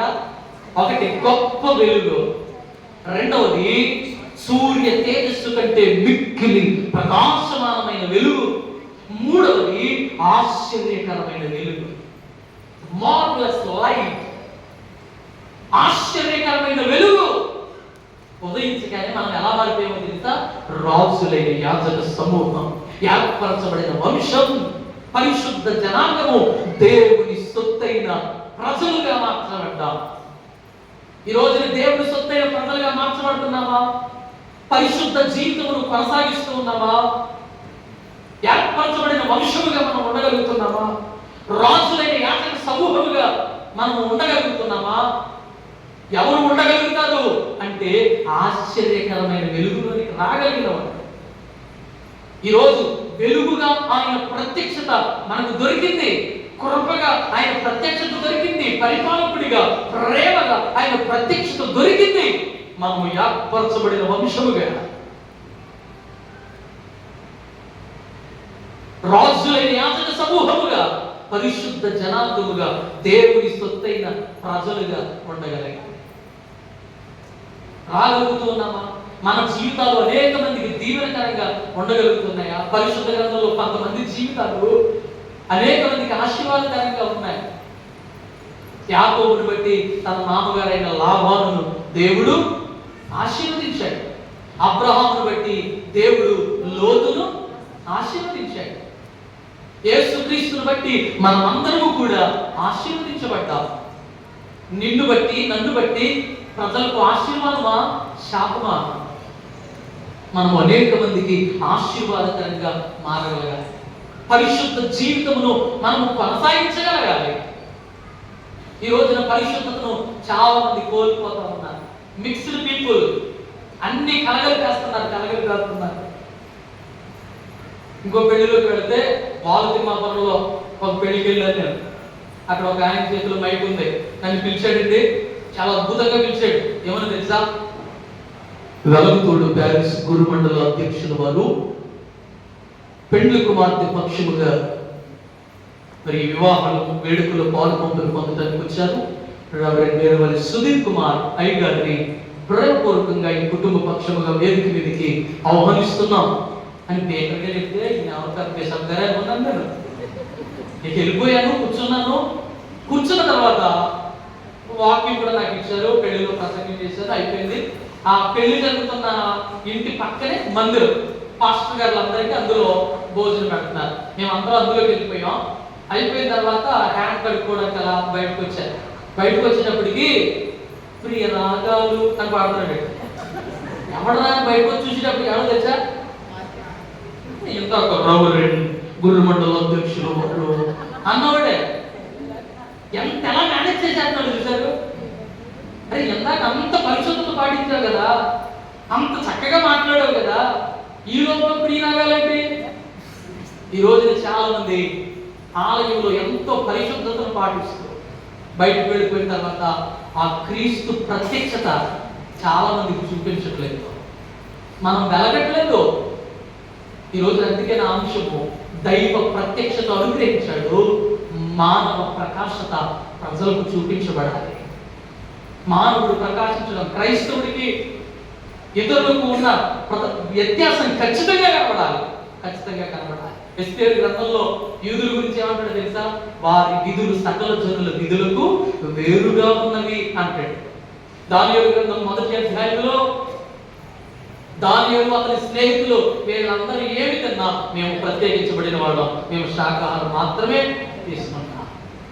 కొరింథీయులకు రాసిన పత్రికలో వెలుగుకి చీకటికి సంబంధం ఏంటి? దేవుని ఆలయానికి విగ్రహాలకు పొందికేంటి? విశ్వాసికి అవిశ్వాసికి పాలెక్కడిది అంటాడు కదా. మనం ఏ వెలుగులోకి వచ్చామో తెలుసా? ఆశ్చర్యకరమైన వెలుగులోకి వచ్చాం. ఇది లోకంలో కనబడే వెలుగు లాంటి వెలుగు కాదు, ఇది ఆశ్చర్యకరమైన వెలుగు, గొప్ప వెలుగు. నిజానికి దేవుడు అలా ప్రత్యక్షీకరించుకున్నాడు. మనుషులు కూడా చక్కగా దాన్ని రాసి పెట్టారు, కానీ పాటించే విధానంలోనే తేడా వచ్చిందండి. భారతీయులంతా దేవుడు ఎవరు అనే అంశం మీద జపాలు చేస్తూ ఉంటే, దీక్షలు చేస్తూ ఉంటే దేవుడు భారతీయులకు కనబరుచుకున్నంతగా ఎవరికి కనబరుచుకోలేదంట. వాళ్ళు దీక్షలు చేస్తూ ఉంటే ఎలా ఉండదు తెలుసా? దేవుడు ఎవరు అనే అంశం మీద దీక్షలు ఉండి ఆ కూర్చున్న చోటు పొట్టలు లెగిసిపోయి ఉంటే ఎలా, జుట్లు జడలు కట్టేసి గట్లయిపోయి అలాగే వెళ్ళిపోయిందంట.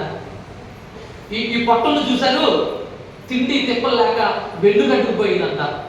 ఇప్పుడు ఒకవేళ మనం ఉపవాసాలు ఉంటే ఈ పొట్టకి వెన్నుకి గ్యాప్ పెరిగిపోతుంది. కారణం ట్రబుల్స్, యాసిడిటీ, గ్యాస్, ఈనో అన్నారు, లేకపోతే బయట ముందుకి. అప్పుడు దినాలు అలా కాదు, ఉపవాసం ఉండి దీక్షలు చేస్తాం, ఆహారపు అలవాట్లు అలా తయారైపోయి ఏం చేస్తాం? ఆ రేంజ్లో దారి పెట్టేస్తున్నాడు. మనమేమో దొరకదని మనం తినేస్తున్నాం. ఇంతకుముందు భోజనం చేసినప్పుడు ఎలా ఉండేది పద్ధతి? మన భారతీయ సాంప్రదాయంలో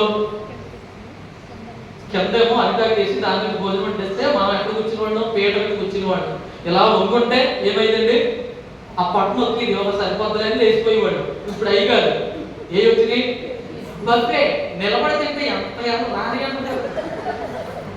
అసలు ఇశ్రాయేలీయులు 40 రోజుల్లో పోవాల్సింది 40 సంవత్సరాలు పట్టింది. కారణం కూడా అదే.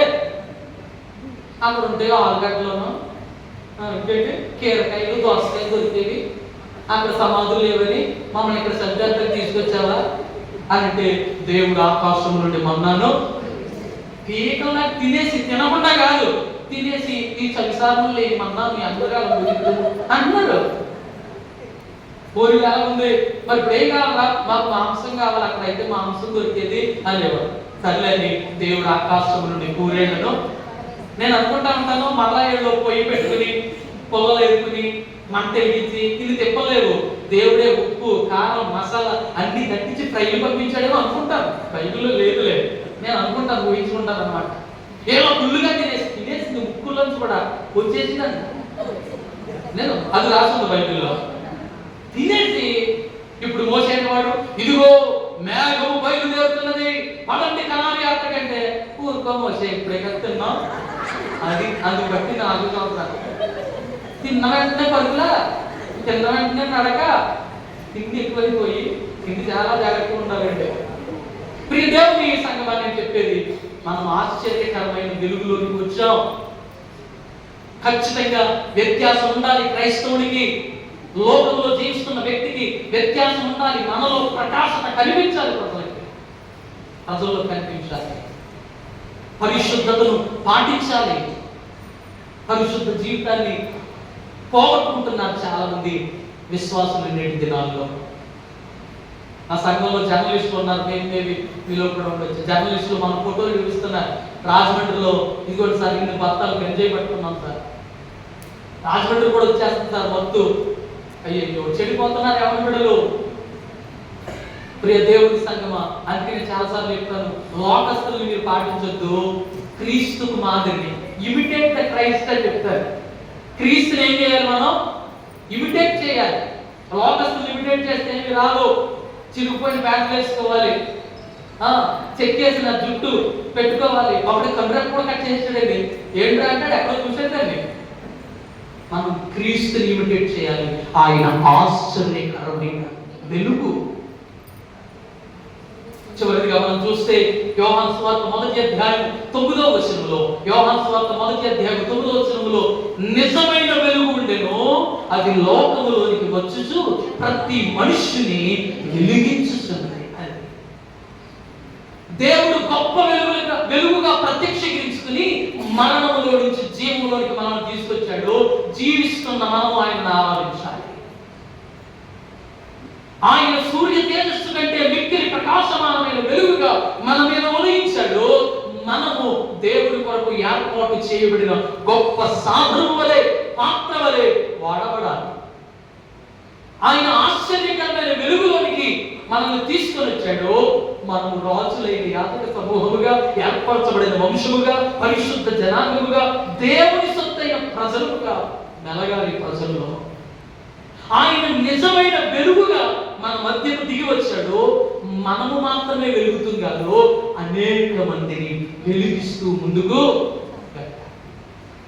బాప్తిస్మం ఇచ్చి యోహాను గురించి ఒక చక్కటి మాట పరిశుద్ధ గ్రంథంలో రాయబడి ఉన్నది. చూడండి, బాప్తిస్మం ఇచ్చు యోహాను గురించి ఒక మాట. యోహాను సువార్త 5వ అధ్యాయం 35వ వచనంలో, యోహాను సువార్త 5వ అధ్యాయం 35వ వచనంలో, అతడు మండుచు ప్రకాశించుచున్న దీపమై ఉండెను, మీరు అతని వెలుగులో ఉండి కొంతకాలము ఆనందించుటకు. ఆయన ఎలా ఉన్నాడంట, బాప్తిస్మం ఇచ్చి యోహాను మండుచు ప్రకాశించుచున్న దీపమై ఉండెను. కొంతకాలం ఆయన వెలుగులో ఉన్నా. ఆయన ప్రకటించాడు, పరలోక రాజ్యము సమీపించి ఉన్నది, మారు మనసు పొందండి, పాప క్షమాపణ నిమిత్తము బాప్తిస్మం పొందండి. ఆయన ప్రకటించాడు, ప్రభు మార్గములను సరళము చేయండి, ప్రతి లోయను ఎత్తు చేయబడాలి, ప్రతి ఎత్తు సరి చేయబడాలి, వంకరవి కరుకైనవి సరైనగా మార్చబడాలి.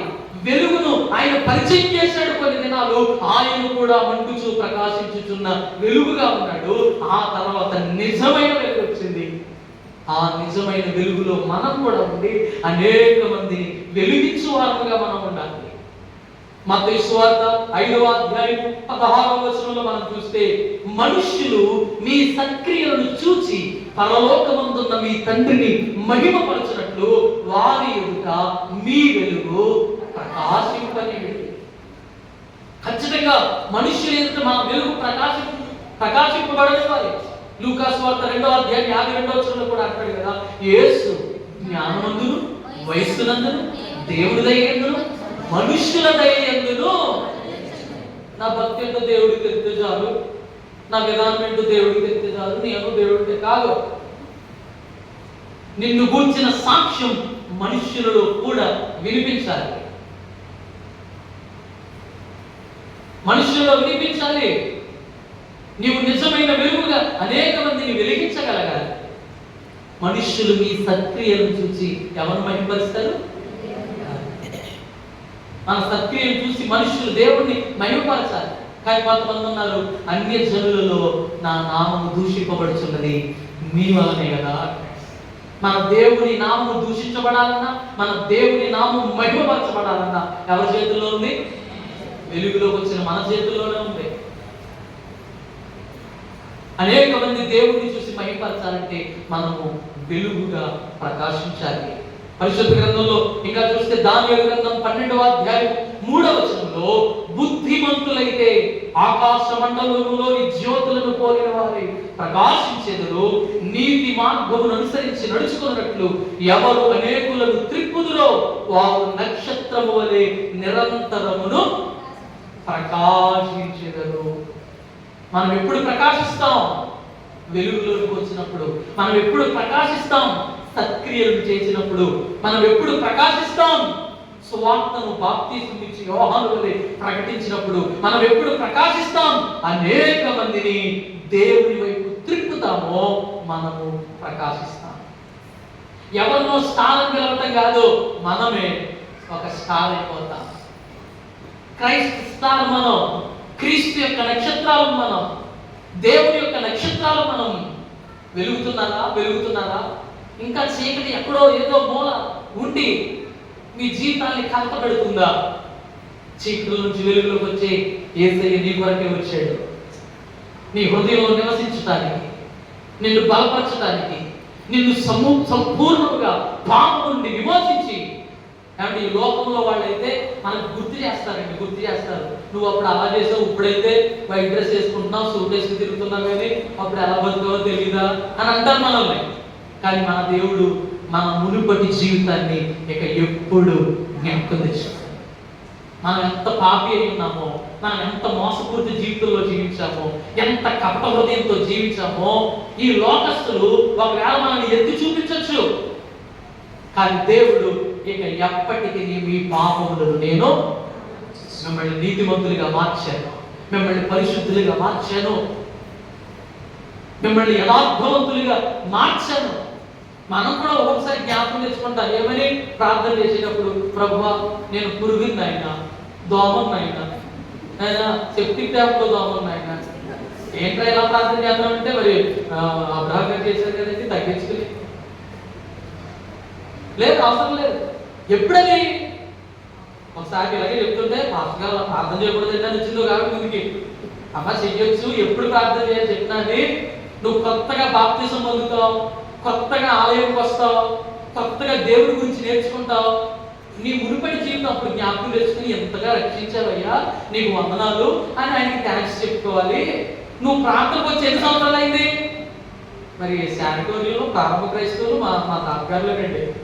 మరి ఎప్పటికీ కూడా ఆ ప్రార్థన చేయగలుగుతుంది. నీ రేంజ్ పెరిగిపోవాలి, విశ్వాసంలో నీ ఆత్మీయత పెరిగిపోవాలి. హిజ్కియా ప్రార్థన చూసారు మీరు? హిజ్కియాకి మరణకరమైన రోగము కలుగగా అప్పుడు ఏం చేశాడు? యెషయా వచ్చి మొత్తం సర్దుకోమని చెప్తే వెంటనే మోకాలు వేసి కన్నీరు కారుస్తూ గోడలు తన ముఖాన్ని తిప్పుకుని ప్రార్థన చేస్తున్నాడు. ఏమిటో తెలుసా? ఏంటయ్యా నాకు ఈ రోగం? ఏంటయ్యా అప్పుడే మరణం ఏంటి? నేను నీ మందిరంలో ఎలా జీవించాలో నీకు తెలియదా? నీ ధర్మశాస్త్రం అనుసరించి నేను ఎలా ప్రవర్తించాలో నీకు తెలియదా? నా ప్రజలందరూ కూడా, నా రాజ్యంలో ఉన్న ప్రజలందరూ ఎలా బ్రతకాలో తెలియజెప్పింది నేను కదా. ఏంటి రోగం? మనం సాధారణంగా ప్రేయర్ ఏమని పిలుస్తామంటే ప్రేయర్ రిక్వెస్ట్ అంటాం. కానీ హిజ్కియా ప్రార్థన ఎలా ఉందంటే ప్రేయర్ డిమాండ్. ఏంటి రోగం? ఏంటి మరణం? అప్పుడే చంపేస్తావా? ఎందుకు చంపేస్తావు? నేను ఎలా బ్రతకాలి నీకు తెలదా? ధర్మశాస్త్రాన్ని ఎలా అనుసరించాలో తెలియదా? మందిరంలో ఉన్న నిషిద్ధ వస్తువులన్నింటినీ కూడా తీసి కిద్రోను వాళ్ళలో పడయించాను, యాజకులను నియమించాను, శాస్త్రులను నియమించాను. ఏంటి రోగం? ఏంటి ఇబ్బంది అనగానే దేవుని సమాధానం, యెషయా నడివిశాల నుండి బయటకు వెళ్ళక మునిపే యెహోవా వాక్కు అతనికి ప్రత్యక్షమై ఈలాగు సెలవిచ్చెను, హిజ్కియా నీ కన్నీళ్లను నేను చూశాను, నీ ప్రార్థనను నేను విన్నాను, నీవు చేసిన పరిచర్య నాకు తెలుసు, మందిరంలో ఎలా ప్రవర్తించావో, వాక్యమును అనుసరించి ఎలా జీవించావో నాకు తెలుసు, నీకున్న మరణకరమైన రోగమును తీసేస్తున్నాను, అంతేకాదు 15 సంవత్సరముల ఆయుష్ను నీకు పొడిగించేస్తానని చెప్పాడు. ప్రార్థన డిమాండ్లోకి వెళ్ళిపోవాలి మనం. నీకు ఎంతసేపు నేను దోషి ప్రభా, నేను పాపిని ప్రభా అంటే వెనకాల నుంచి ఆడంటాడు అవును ప్రభా, అవును ప్రభా ఆడేసుకొస్తాడు అంటాడు. అది చెయ్యొచ్చు. ఎప్పుడు ప్రారంభ దినాల్లో చేయాలి ప్రార్థన. మన రేంజ్ ఇప్పుడు పెరిగిపోయింది. బాప్తిసం పొంది 8 సంవత్సరాలు నువ్వు 8 సంవత్సరాలు బట్టి ఆలయానికి వస్తున్నావు, 8 సంవత్సరాలు బట్టి ఆలయానికి వస్తున్నావు నువ్వు. ఎప్పటికీ నేను దోషిని కాదు. యేసు క్రీస్తు రక్తం మనల్ని పవిత్రంగా మార్చింది, యేసు క్రీస్తు రక్తం నీతిమంతులుగా మార్చింది, యేసు క్రీస్తు మరణం ఆయన యాజక సమూహంగా మనల్ని మార్చేసింది. మనలో పాపం ఏమాత్రం లేదు. ఒకవేళ లోకస్తులు నిన్ను నిందించవచ్చు, నువ్వు అలాంటి వాడురా అప్పుడు, ఇలాంటి వాడురా ఇప్పుడు అని మనల్ని నిందించవచ్చు, నానా అవమానకరమైన మాటలు మాట్లాడవచ్చు. కానీ ఎవడైనా నువ్వు క్రీస్తు నందున్న ఎడల వాడు ఇదిగో పాపని గతించెను, సమస్తము జీవితంలో సమస్తము కొత్తలుగా ఈ క్రిస్మస్ దినం నుండైనా, ఈ క్రిస్మస్ శుభదినం నుండైనా ఒకవేళ చీకటి చాలు ఏమైనా ఉన్నావేమో, ఒకవేళ లోకంలో కలిసిపోయేటటువంటి ఆలోచనలు ఏమైనా ఉన్నావేమో, మనల్ని మనం సరి చేసుకుని ఆయన ప్రత్యక్షతను నేరుగా మనం అనుభవించి మనం కూడా అనేక మందికి ప్రకాశమానమైన వెలుగుగా క్రీస్తుని ప్రకటిస్తూ ఆయన రాకడ కొరకు సిద్ధపడుదాం. దేవుడి మాట మన జీవితంలో ఫలింపజేయునుగాక. సమస్త జ్ఞానములకు మించిన దేవుడి సమాధానము యేసు క్రీస్తు వలన మీ హృదయములకు తలంపులకు కావలి ఉండునుగాక.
కృతజ్ఞత కానుకలు అర్పించుకోని వారు దయచేసి ముందుకు రావాల్సిందిగా మనం చేయించిన కృతజ్ఞత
కూడా మరి యేసుక్రీస్తు యొక్క జన్మదిన శుభాకాంక్షలు మీ అందరికీ తెలియజేసుకుంటూ థ్యాంక్ యూ ఆల్.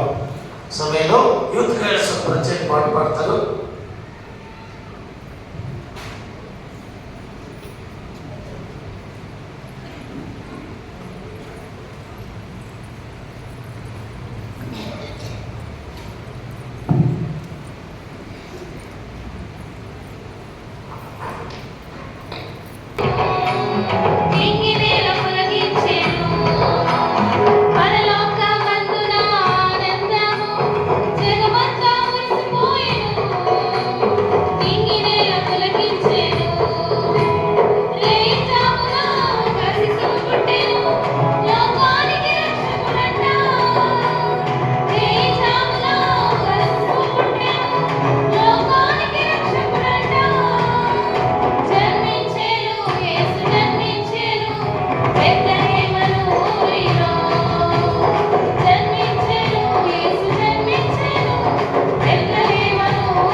పరిశుద్ధమైన తండ్రి, ప్రేమగైన దేవ, ఈ ఉన్నతమైన శ్రేష్టమైన నామానికి వందనాలు. గతించిన క్రిస్మస్ కాలం నుండి క్రిస్మస్ కాలం వరకు మమ్మల్ని సజీవ లెక్కలో కాపాడి మీ జన్మదినమున ప్రభువా సంతోషంగా జరుపుకోవటానికి మందిరానికి నడిపించారు. అందుని బట్టి మీకు వందనాలు చెల్లించుకుంటున్నాం. నాయనా, ఆరాధనలో అర్పించబడిన కానుకలు బట్టి ప్రత్యేకంగా వందనాలు. అర్పించిన ప్రతి హస్తాన్ని మీరు జ్ఞాపకం చేసుకోండి. రెట్టింపు ఆశీర్వాదముల చేత నింపండి. ఈ కానుకలు మీ సేవలు మీ నామ మహిమార్థమై వాడబడలాగిన మీ కృప ప్రసాదించమని వేడుకుంటున్నాం. వందనాలు చెల్లిస్తున్నాం ప్రభువా. నైనా నిరాశలు నైనా సుధర్ కుమార్ గారి ద్వారా అందించబడినటువంటి వర్తమానం బట్టి ప్రత్యేకంగా వందనాలు ప్రభువా. మీ ప్రకాశంగా మేము పొందుకుని ఆయన లోకములో ఆయన మరి ఆ వెలుగును అనేకులకు అందించేవాడిగా మేము ఉండటానికి సహాయం చేయమని విజ్ఞాపన చేస్తున్నాం. దయల ప్రభువా, ఇదిగో మా తండ్రి, మా జీవితాల్లో అరుణోదయ దర్శనం అనుగ్రహించారు. మా జీవితాల్లో ఆ ప్రకాశత కొనసాగించబడే జీవితాల చేత మమ్మల్ని నింపమని వేడుకుంటున్నాం. ఇదిగో మీరు లోకమునకు వెలుగై ఉన్నారు అని సెలవించారు. ఆ వెలుగు మా జీవితాల్లో ఆయన నింపబడి ఆ వెలుగుని ఇంకా అనేకులకు పంచేటువంటి బిడ్డలుగా మమ్మల్ని ఆశీర్వదించమని వేడుకుంటున్నాం. అయ్యా, మీరు ఆశీర్వదించిన వర్తమానం మా అందరి జీవితాల్లో ఫలించడానికి మీరు సహాయం చేయండి. మీరు మహిమ పొందమని వేడుకుంటున్నాం.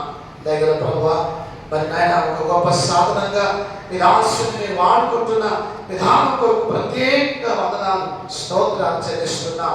అయ్యా, మరి నాయన మీ దాసుని దీవించండి. నాయన అనేక చోట్లకు వాక్యం చెప్పడానికి వెళ్తున్నప్పుడు అయినా మీ ముఖాంతరముల నుండి అనేకులతో మీరు మాట్లాడి అనేకుల జీవితాలను మీ తట్టు తిప్పబట్టడానికి కృపదాయిచ్చేయమని వేడుకుంటున్నాం. ప్రభువా, నీకును ఫలవంతమైనటువంటి దాసునిగా నాయనా తన పరిచయం మీరు దీవించమని ప్రత్యేకంగా వేడుకుంటున్నాం. వందనాలు తండ్రి.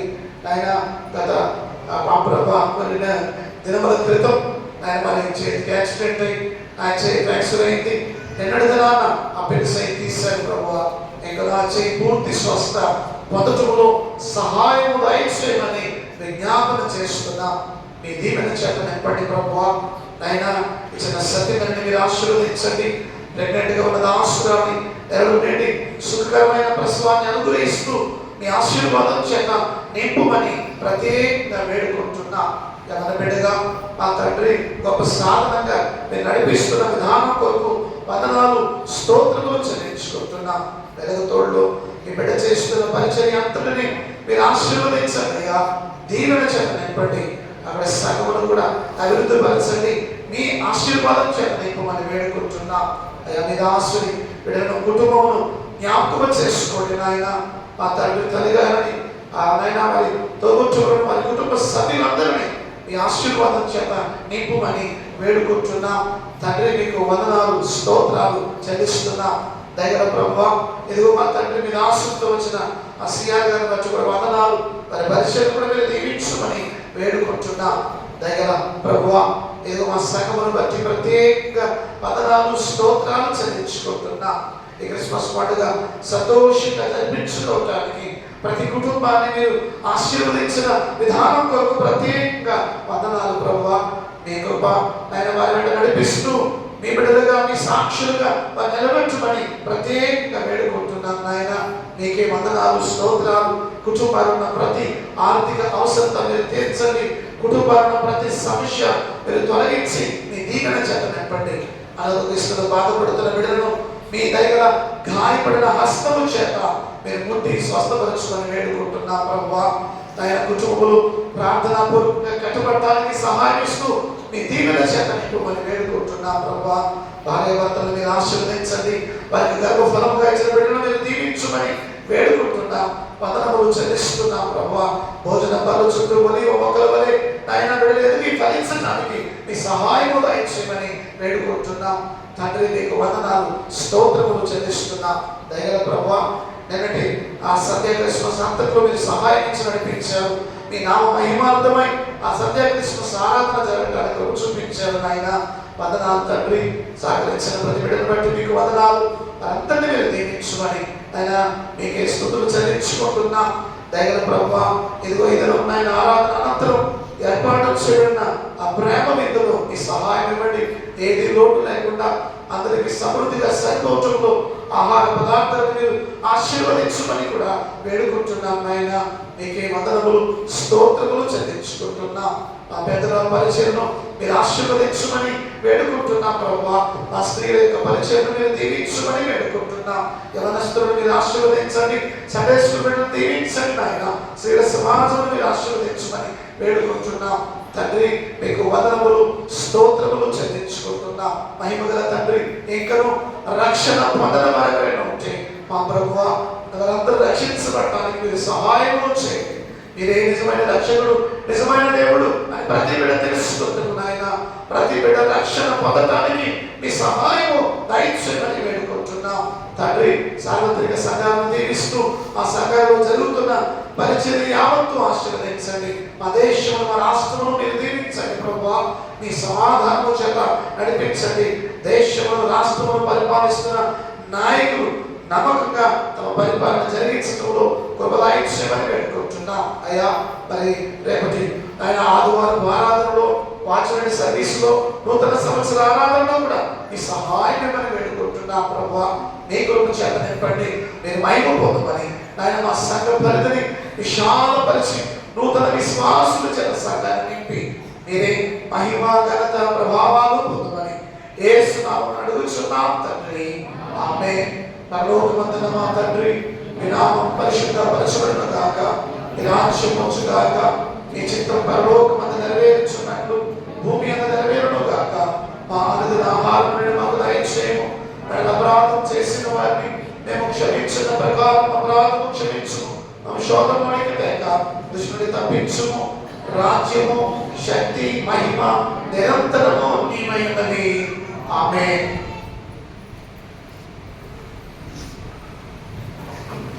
ఇది బుకే కట్ ఈ సమయంలో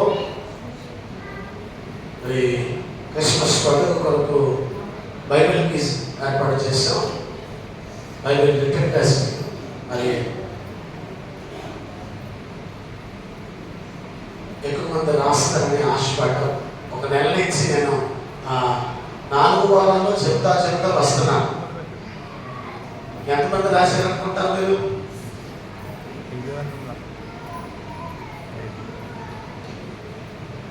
బైబిల్ చదువుతారు చక్కగా.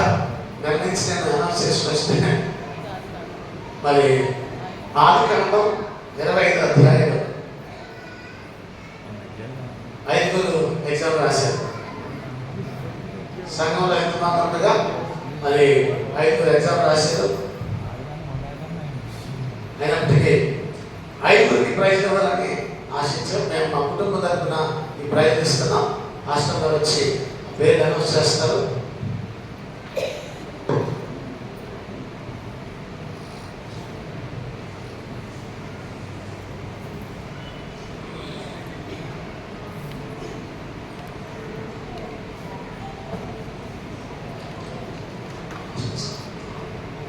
ఫస్ట్ ప్రైజ్ శ్రీమతి శారదా ప్రశాంత్ గారు మరి ముందుకు రావాలని కోరుతున్నా. రెవరెండ్ సుధీర్ కుమార్ గారు ఈ ప్రైజ్ అందిస్తారు.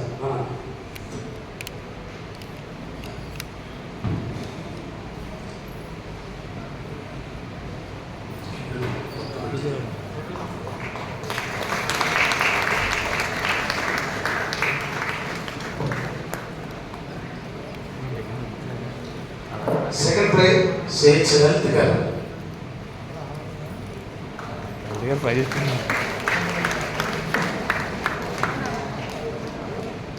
రాజు గారు చూడండి. థర్డ్ ప్రైజ్ శ్రీమతి సువర్ణ కుమారి గారు.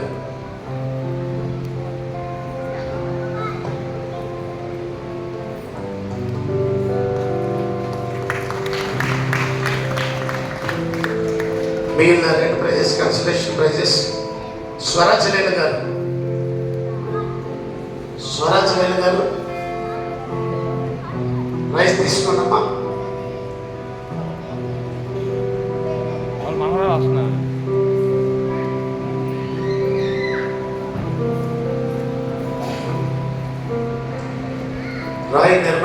శ్రీమతి రాయ్ నిర్మల్ గారు.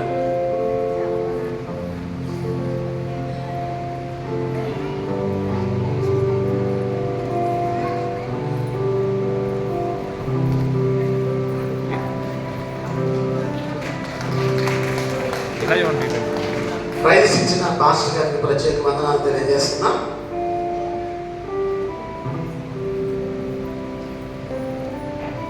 అలాగే ప్రతి సంవత్సరం చర్చి శుభ్రం చేస్తున్న స్త్రీలకు మా కుటుంబం తరపున చీరలు బహుకరిస్తున్నాం. అలాగే ఈ సంవత్సరం కూడా మా కుటుంబం తరపున ఆ చీరలు అందజేస్తున్నాం. పాస్టర్ గారి చీరలు అందిస్తారు. శాంతకుమారి గారు